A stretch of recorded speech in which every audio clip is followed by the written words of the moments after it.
Hello everyone and welcome back to the Keep Productive YouTube channel. Today's video we'll be checking out an application called Busy. It's a time tracking application that allows you to create projects, track clients and even invoice them as well as producing a report for you and or your team's details of the work that they've done. Now we'll be overviewing the features, the pricing and all that you need to know about this application. But before we dive into today's video, a word from our sponsor this month, Sanebox. These days we get inundated with emails, so it seems it's no longer about responding to them all, but the ones that truly matter. And that's why you need to check out Sanebox.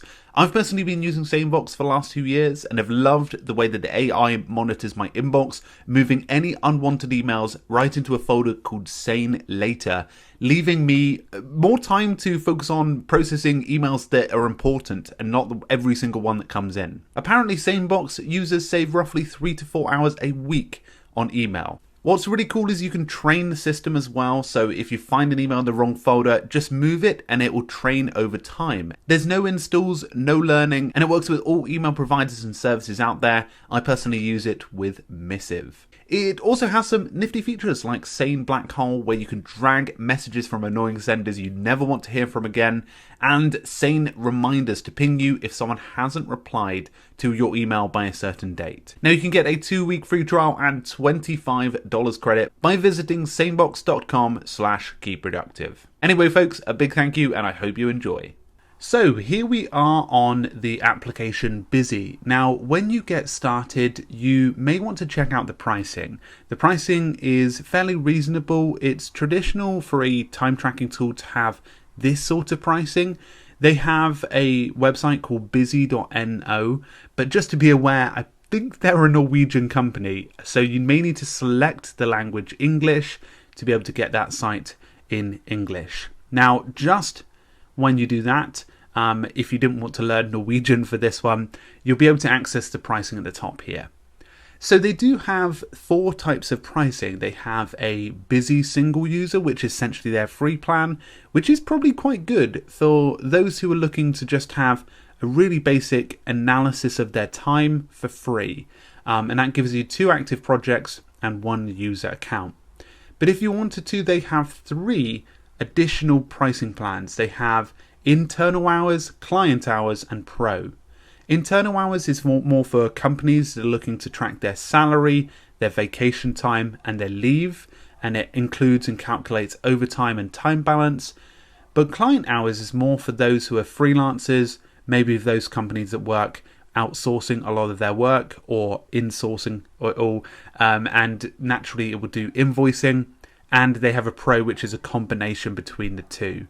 Inside of the internal hours account, you get 1 company internal project and internal hours, vacation, salary, and calculated overtime.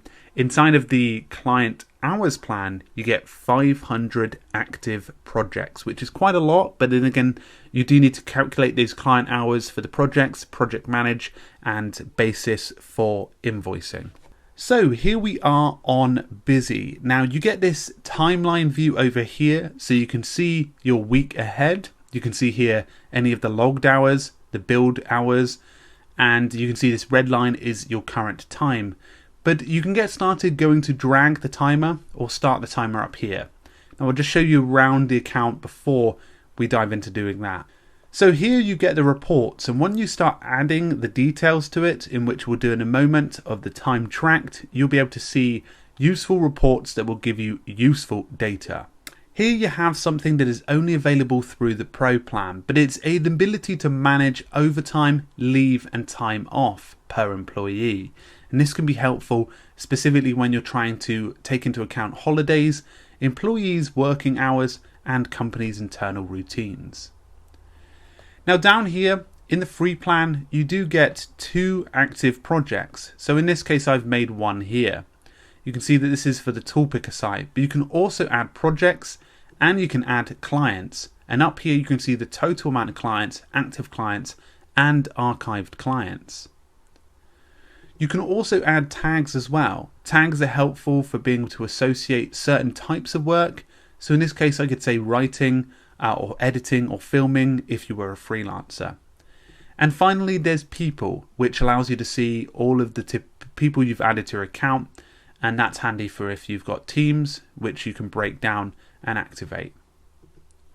So going back to the timeline view, if I wanted to be able to add a time slot of recording here, it actually looks really attractive to add that. And as you can see here, gives you the duration straight away. Now, if you went and created this without actually, like choosing a project, or you didn't have any projects started, it actually wouldn't associate it to it. So in this case, I may want to say YouTube, and I may want to go ahead and create a new tag.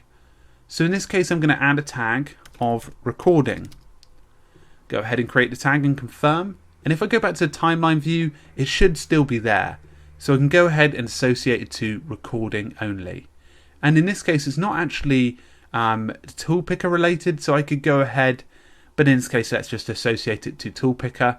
And I can even go in and modify the times if I want to. You can also lock entry or remove it. And you can even open this up to see whether it's billable or not.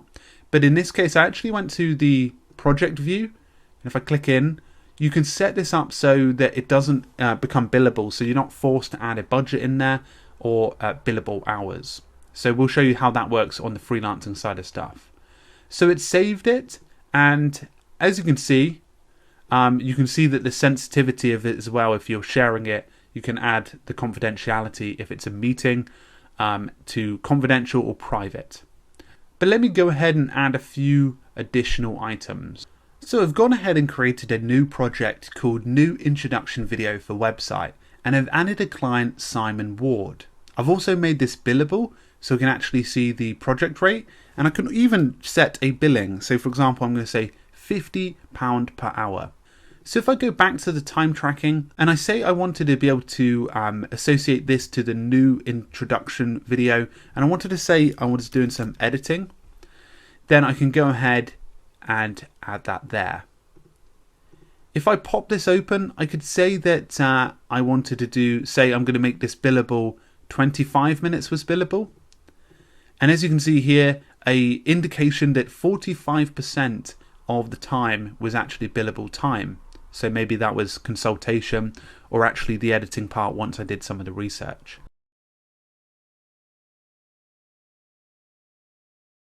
So up here I've added a recording section and I'm also going to add another 30 minutes for some work I did on Toolpicker. So I'm going to say added quizzes.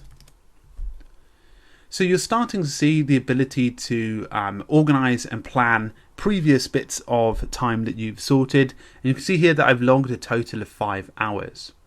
I can even go to my overview and see this as more of a sort of blockage of how I've spent my day instead of necessarily a week view like this. So up here I've started a timer as well for a specific activity I'm working on.